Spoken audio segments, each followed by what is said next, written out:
Torres फसवणूक प्रकरणात ईडीची 4 ठिकाणी छापेमारी। टोरेस प्रकरणात 6.25 कोटींची रोकड जप्त। ईडीचे मुंबई आणि सुरतमधील अंगाडिया व्यावसायिकांवर छापेमारी।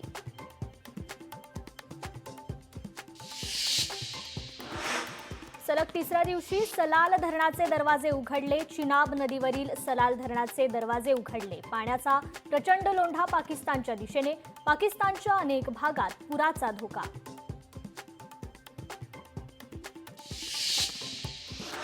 दिल्ली विमानतळावरून वाहतूक सुरळीत। भारत पाकिस्तान तणावाच्या पार्श्वभूमीवर काही उड्डाणांवर परिणाम होण्याची शक्यता। विमानतळावर कडक सुरक्षा व्यवस्था।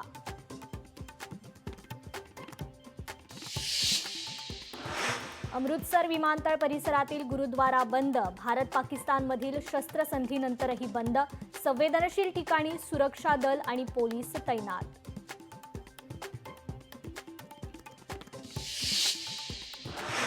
पाणीपट्टी घरपट्टी देयके आता व्हॉट्सॲपवर मिळणार। कर वसुलीची प्रक्रिया अधिक गतिमान करण्यासाठी करदात्यांना व्हॉट्सॲपद्वारे देयके पाठवण्याचा निर्णय।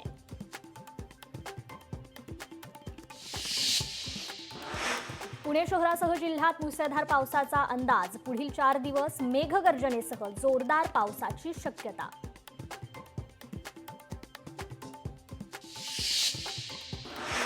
शिर्डी साई मंदिराला धमकीचा ईमेल। साई मंदिरात उद्यापासून हार, फुलं आणि प्रसाद घेऊन जाण्यास बंदी।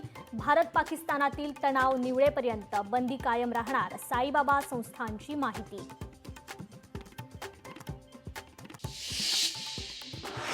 तुळजाभवानी माता मंदिरात पर्स, बॅग नेण्यास बंदी। सुरक्षेच्या कारणास्तव मंदिर प्रशासनाचा निर्णय।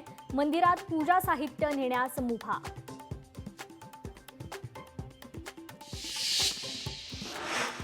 वरळी ते बीकेसी भुयारी मेट्रोतून सफर। पहिल्याच दिवशी 14,440 प्रवाशांची सफर।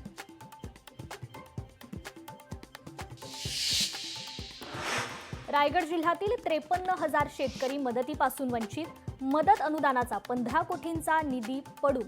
जिल्हाधिकाऱ्यांनी चौकशीचे दिले आदेश।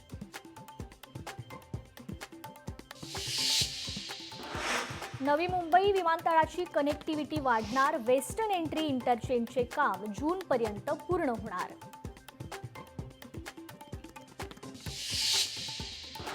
पाकिस्तानकडून सायबर हल्ल्यांना सुरुवात। अज्ञात लिंक्स आणि फाईल्स कधीही उघडू नका।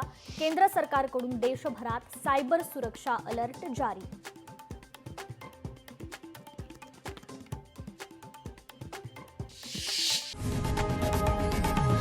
लोकशाही मराठी ऐका, पहा, जागरूक रहा।